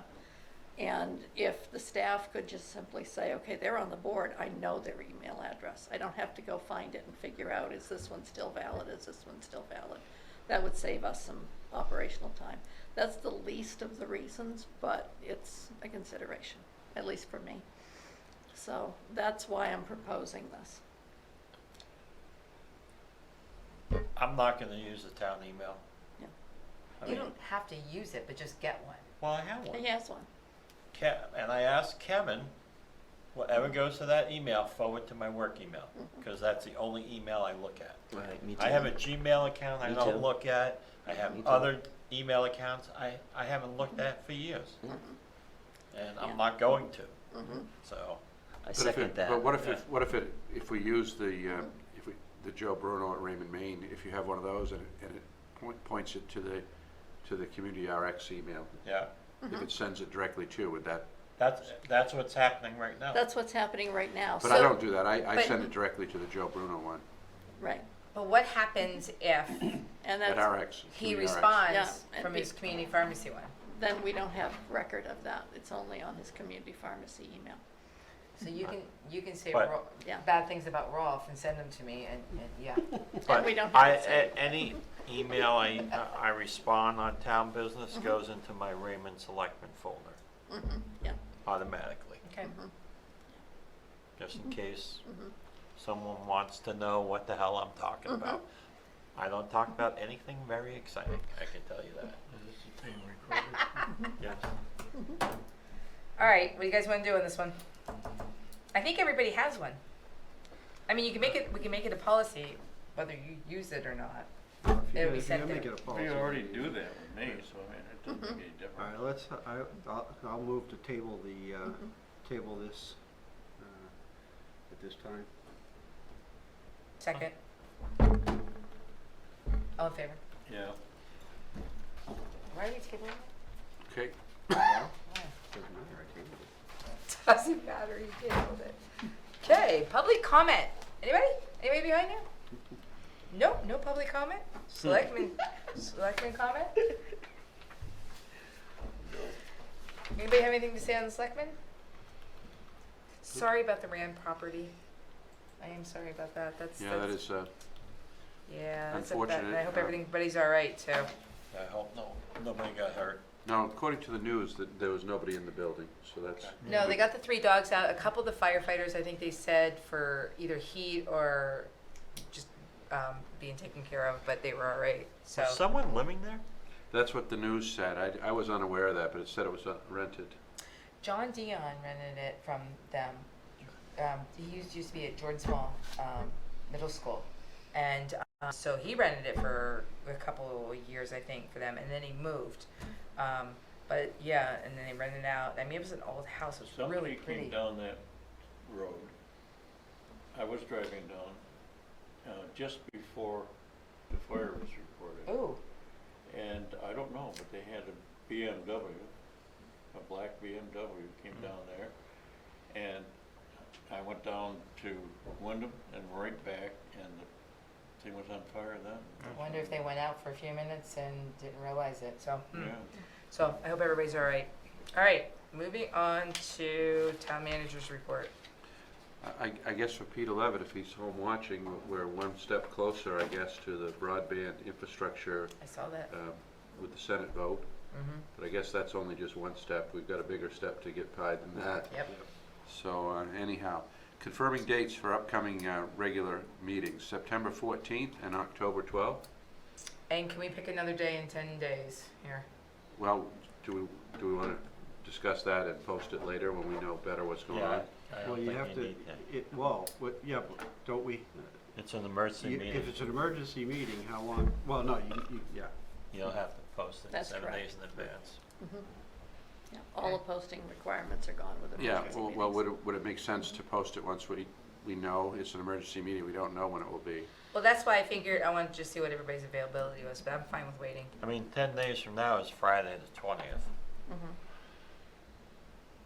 August 20th. Oh my God. which is, You the know, last emergency meeting we had was on a Friday, also Friday morning. From up there, 'cause we can zoom Okay, so in Rolf on can't do it. that. What's- No, Oh. we can, Zoom, because we yeah. can zoom in on that because it's an emergency meeting, so. Lonnie, can you make the 20th? Oh, would you say we can zoom me? Yep. Yeah, I'll be somewhere. As long as it's an early morning, Oh, Yeah, like Friday. 3, 4 like in the 9 morning. o'clock. 9 o'clock. 3, 4 in the morning, Joe. Yeah, that's good too. Right. I'm Perfect. up anyway. I know you are. Perfect. That's next Friday? The The 20th. 20th. So, I, yes, a week from Friday. I mean, that's just if tentative I don't right get on now. that one, then you can take it.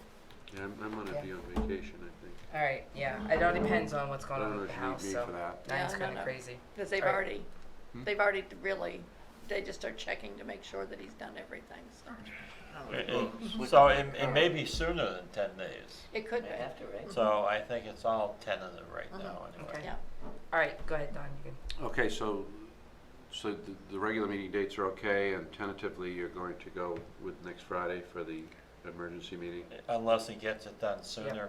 Right, okay, and then we have the holiday schedule reminder of Monday, the 6th, Labor Day. Yep. Okay, Yep. Is that it? that's it. Whoa, short and sweet. I mean, I could probably come up with something if you really want me to, That but was by I Taylor, think we've had correct? enough tonight. I think we have. Second. All in favor?